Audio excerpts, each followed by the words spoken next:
हमारे हमसाए मुल्क में सूबे के वजीर आला को गिरफ्तार कर लिया गया, जबकि हमारे यहाँ खैबर पख्तूनख्वा के वजीर आला अली अमीन गंडापुर को गिरफ्तार करने की तैयारी की जा रही है। 3 दिन पहले उन्हें गिरफ्तार करके अदालत पेश करने का हुक्म दिया गया था, मगर आज 50,000 रुपए के मचलकों के एवज उनकी उबूरी जमानत कबूल कर ली गई।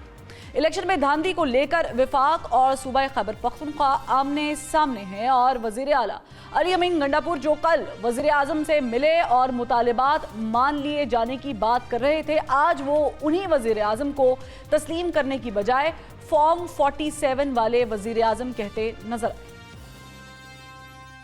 547 के हवाले से वजीर आजम से बात हुई कोई?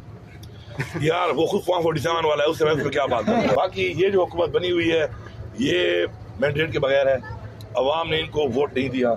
मैंडेट इस वक्त मुल्क को मुआशी चैलेंजेस दरपेश है। IMF की सख्त तरीन शराइत हैं, सरमायाकारी के चैलेंजेस हैं और इदारों की प्राइवेटाइजेशन का कड़वा फैसला भी किया जाना बाकी है, जबकि दहशतगर्दी की लहर भी एक मरतबा फिर सर उठा रही है। तो ऐसे में अगर विफाक और सूबों के माबैन इख्तलाफात शिद्दत इख्तियार करते हैं और मामलात गिरफ्तारियों और एहतजाजी तहरीक और मार्च करने तक जाते हैं, तो मुल्क में इस्तेहकाम कैसे आएगा?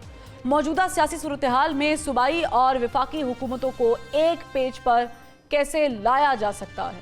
हमने प्रोग्राम में दावत दी है मुस्लिम लीग नून के सीनियर रहनुमा और साबिक विफाकी वजीर राना सनाउल्लाह साहब को। सर बहुत शुक्रिया, आपने राना साहब वक्त निकाला। मुझे बताएं राना साहब, ये जो दावे किए जा रहे हैं कि जो गवर्नमेंट अभी तश्कील पा चुकी है ये शायद कुछ ही दिनों की या कुछ ही महीनों की गवर्नमेंट है, स्पेशली जब इमरान खान साहब का भी बयान सामने आया है कि ये 5-7 की महीने की हुकूमत है।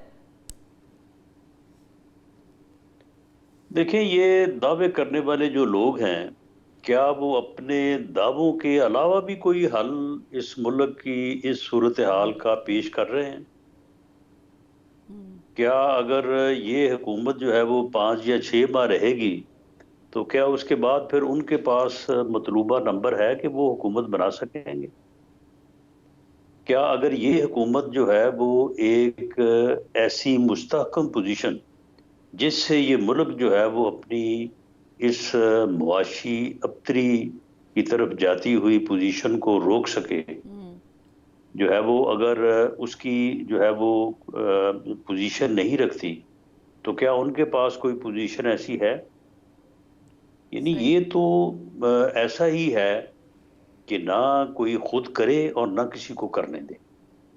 और PTI का जो रवैया है ये तकरीबन जो है वो 2014 से 10 साल हो गए हैं और इन 10 सालों में मुल्क जो है वो जिस सूरत हाल के ऊपर आन पहुंचा है वो सभी के सामने है और सभी को अब समझ भी आ रही है। अब कोई ऐसा नहीं है कि कोई एक कह रहा है कि पोजीशन जो है वो बुरी है और एक कह रहा है कि नहीं जी पोजीशन बेहतर है। अब सभी को ही पोजीशन का इदराक है, एहसास है। तो इसमें भी अगर इस किस्म के दावे और इस किस्म के अगर रवैये रखे जाएंगे तो फिर मैं समझता हूँ कि कौम को और ख़ास तौर पे मीडिया और मीडिया से मुंसलिक लोग जो राय आमा जो है वो बनाते हैं और लोगों को आगाह करते हैं, उन्हें इस बात के ऊपर जो है वो आगाही देनी चाहिए कि इन हालात की खराबी की वजह कौन बन रहा है और कौन बनेगा, क्योंकि इस तरह से हालात का बेहतर होना जो है इसमें कोई दूसरी राय नहीं है कि काफ़ी मुश्किल है।